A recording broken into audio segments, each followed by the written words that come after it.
Tantas veces me mataron, tantas veces me morí. Sin embargo estoy aquí resucitando. Vamos a la efeméride y está con nosotros Cristian Didier. ¿Cómo estás, Cristian? Buenas noches. Buenas noches, Daniel. Buenas noches a toda la audiencia. Bienvenido al Futuro Tiene Historia.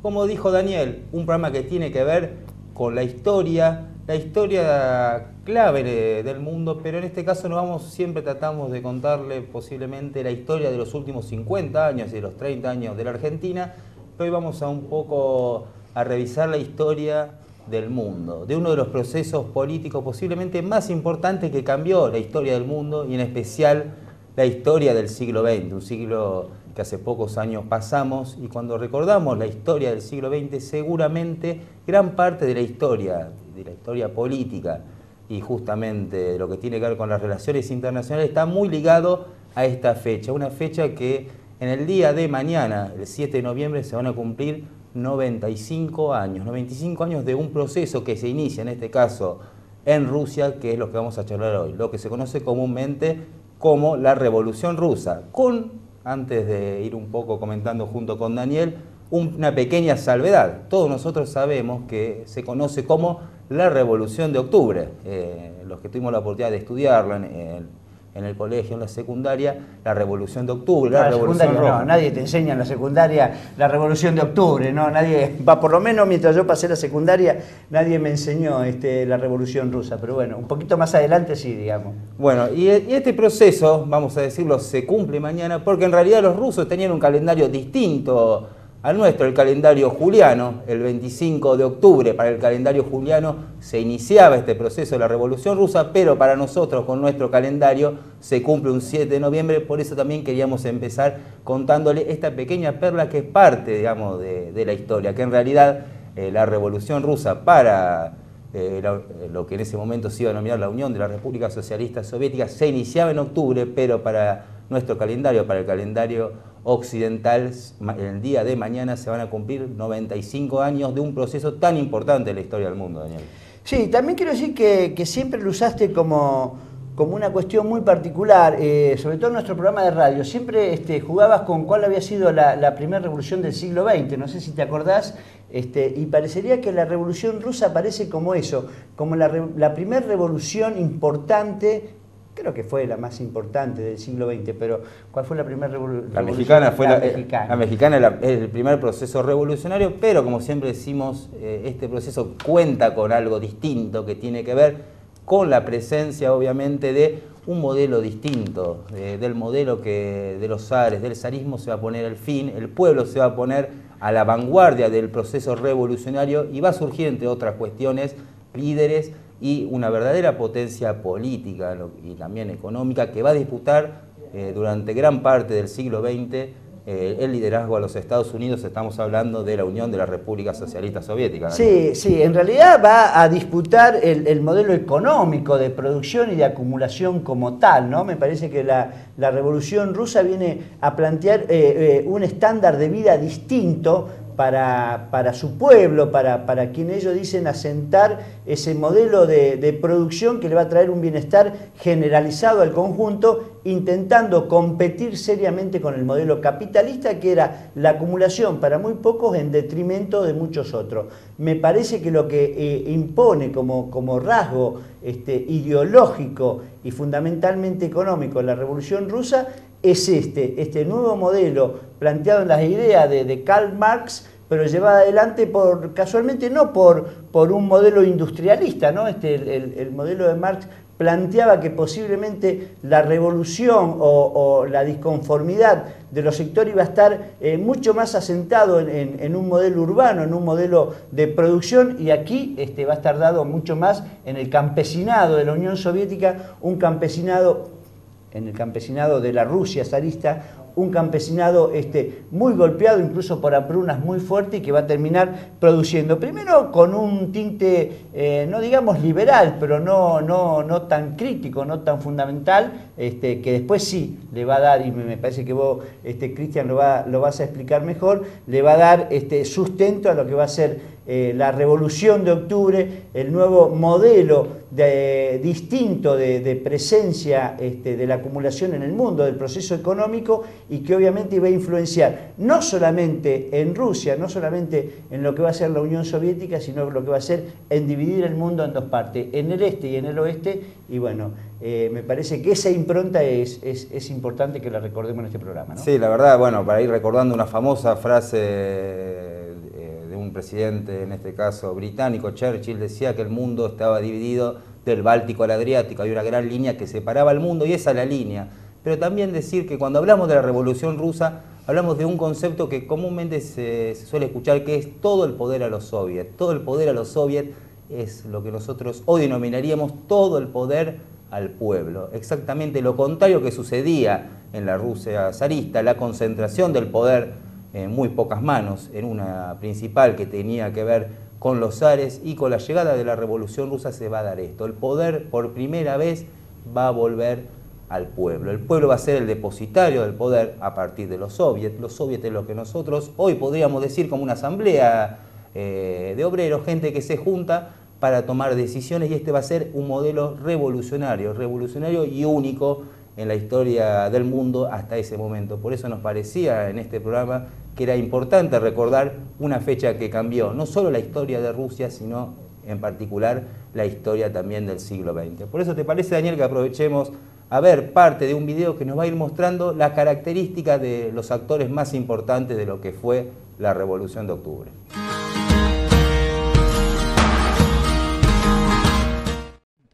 Forma de organización y combate de la clase obrera y los revolucionarios rusos. Es el germen del futuro comunismo. El 12 de mayo de 1905 estalla en Ivanovo-Voznesensk una huelga de obreros textiles. Al día siguiente se organiza una asamblea de huelguistas a la cual asisten 30.000 obreros. Los obreros eligen un consejo o soviet de 110 delegados para negociar con los patronos y las autoridades. Son tal vez los primeros verdaderos representantes del pueblo. Los soviets se propagan a las ciudades y el campo.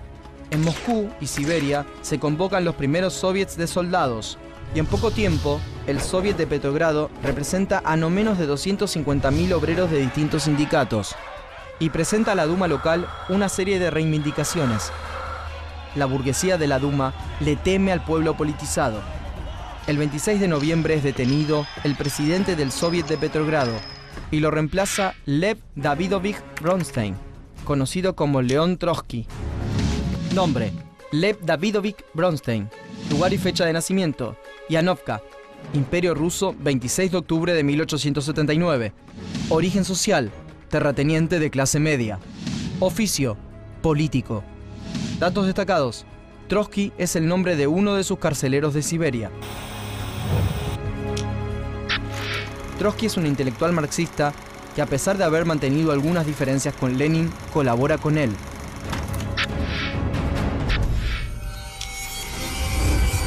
...1914... la Gran Guerra. En 1914 estalla la Primera Guerra Mundial y el Imperio Ruso está comprometido. Nicolás II moviliza 14 millones de rusos y debilita la estructura productiva del país. Hay demasiadas bajas del ejército y se intensifica el hambre por la economía de guerra.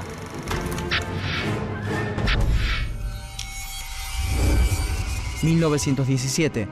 el poder del pueblo. El 23 de febrero, una manifestación en Petrogrado pide paz y pan. El 24 se suman manifestantes de los suburbios que cruzan por el congelado río Neva para evitar los puentes vigilados. El 25 estalla una huelga general que se extiende a otras ciudades. Y el 26 se amotinan varios cuarteles porque los soldados se niegan a abatir a los huelguistas.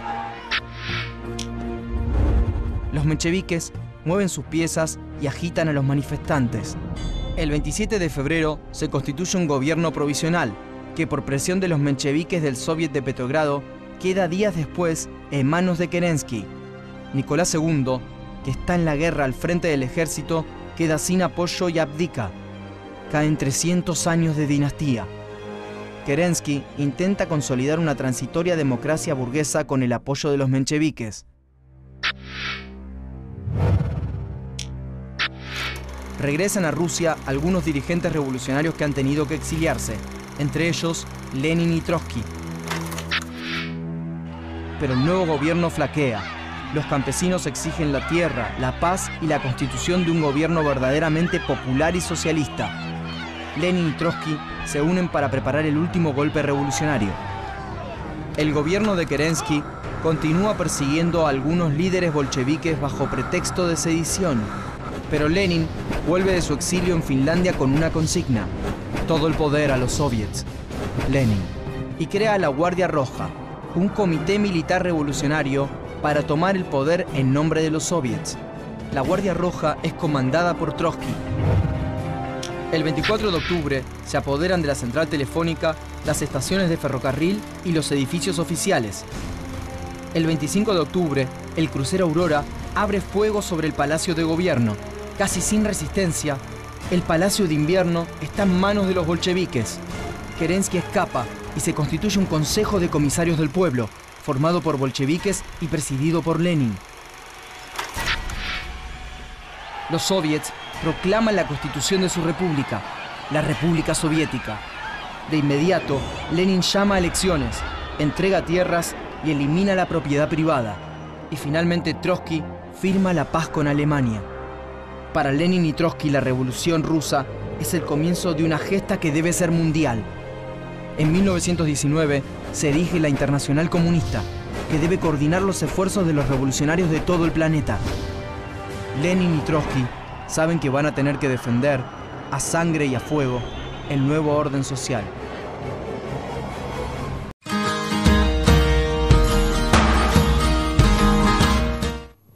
Bueno, Cristian, la verdad que un compendio incluso muy animado con esta característica que tiene esta imagen del canal Encuentro. Y también simplemente decir, más allá de que vos aportes lo que quieras, este tema de revisar que a veces los procesos internos tienen mucho que ver con el contexto internacional, y parecería que una de las cosas que signan la Revolución Rusa tiene que ver con el contexto de la Primera Guerra Mundial. Sí, bueno, para ir un poco también diciendo eso, la incorporación de Rusia a lo que fue el proceso de la Primera Guerra Mundial también está relacionado con la relación de las dinastías. Recordemos en este caso cuando el archiduque Francisco Fernando es asesinado en Sarajevo, en realidad Rusia tiene que salir por una cuestión de que la dinastía zarista estaba hermanada, una relación sanguínea en este caso con el punto de inflexión que iba a dar inicio a la Primera Guerra Mundial. Y para ir cerrando quería también destacar algo, porque bueno, como dijiste vos, Daniel, el video que presentamos de Canal Encuentro va mostrando lo que fue el proceso histórico. Pero hay una anécdota que es importante destacar, que es cuando se inicia, digamos, el proceso en el cual los zares pierden el poder, desaparece, digamos, este proceso zarista de 300 años de la historia rusa, ingresan el pueblo trabajador. Uno de estos trabajadores se junta con la zarina, la esposa de Nicolás, y la esposa de Nicolás le dice, bueno, por primera vez te voy a exigir que me limpies el zapato, y lo que le dice este obrero es no, el poder lo tengo yo, el zapato me lo tenés que limpiar vos, el poder ahora no es más de ustedes, empieza a ser por primera vez del pueblo. Creo que esa frase, digamos, tan simple de un trabajador marca eso, un punto de inflexión en la historia mundial, y por primera vez el pueblo ruso tenía el poder en sus manos. Como decía Vladimir Lenin, todo el poder en los soviets, todo el poder en el pueblo y en los trabajadores para construir esta nueva historia de Rusia. Y así como decimos que la Primera Guerra Mundial tiene influencia en la Revolución Rusa, no hay duda de que después la Revolución Rusa va a tener influencia en todo ese siglo, en todo el contexto, no solamente de Europa, sino también de todo el mundo. Incluso en América Latina, donde por distintas influencias y por distintas características, este proceso de la Revolución Cubana va a traer aparejado determinadas situaciones históricas en nuestros países de América Latina que se van a ver influenciados con distintas características por lo que fue primero la Revolución Rusa y después, bueno, más cercanamente lo que fue la Revolución Cubana. Bueno, esta mirada sobre octubre, sobre el famoso octubre, que en realidad sucedió en noviembre de 1917, me parece que nos da este pantallazo sobre lo que nosotros damos como efemérides y que de alguna manera va a ser el pie para el paso a nuestro próximo bloque, que son las 7 noticias, las 7 opiniones de los últimos 7 días que tenemos en 777 que vamos a compartir con Cristian. Tantas veces me mataron, tantas veces me morí, sin embargo estoy aquí resucitando.